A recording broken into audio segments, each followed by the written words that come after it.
আসসালামু আলাইকুম বন্ধুরা, সবাই কেমন আছেন? আশা করি সবাই ভালো আছেন। আমিও আলহামদুলিল্লাহ আপনাদের দোয়ায় খুবই ভালো আছি। আজকের ভিডিওর মাধ্যমে আমি আপনাদেরকে দেখাবো একটি ইতালিয়ান রেস্টুরেন্টের ভিতরে যে কুসিনা থাকে, কুসিনা বলতে রান্নাঘর, সেই রান্নাঘরের ভিডিও অংশ আমি আপনাদের সাথে শেয়ার করব। আবার অনেকেই প্রশ্ন করে থাকেন, ভাই ইতালিতে সিজনাল বিষয়ে এসে ইতালির রেস্টুরেন্টে কাজ করতে পারবেন কিনা। আমি আপনাদের সবাইকে বলতে চাই, যারা ইতালিতে সিজনাল বিষয় এবং স্পন্সর বিষয়ে আসবেন, আপনারা সবাই ইতালির বিভিন্ন রেস্টুরেন্টে কাজ করতে পারবেন।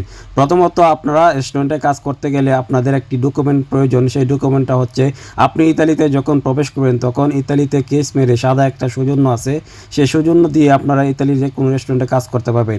আবার অনেক ধরনের মালিক আছে, যে মালিকগুলা আপনার ডকুমেন্ট চাই না, তারা শুধু আপনাদেরকে খাটাইবে, কাজ করাবে।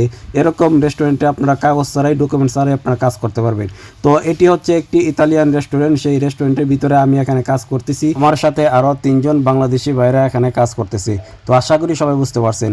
যারা সিজনাল বিষয় এবং নন সিজনাল বিষয় ইতালিতে প্রবেশ করবেন, তারা আপনারা সবাই সব ধরনের রেস্টুরেন্টে কাজ করতে পারবেন। রেস্টুরেন্টে কাজ করতে গেলে প্রথমত আপনাদের ডকুমেন্টের প্রয়োজন হয়। তো আশা করি সবাই বুঝতে পারছেন। ভিডিওটি যদি ভালো লাগে তাহলে অবশ্যই আমার চ্যানেলটিকে এবং আমার পেজটাকে ফলো করে দিবেন, আর ভিডিওটি শেয়ার করে দিবেন, যাতে করে অন্য ভাইয়েরা দেখে তাদের একটি আইডিয়া হয় এবং তাদের একটা অনুপ্রেরণা যোগায়। সবাই ভালো থাকবেন, সুস্থ থাকবেন। সবাইকে আসসালামু আলাইকুম।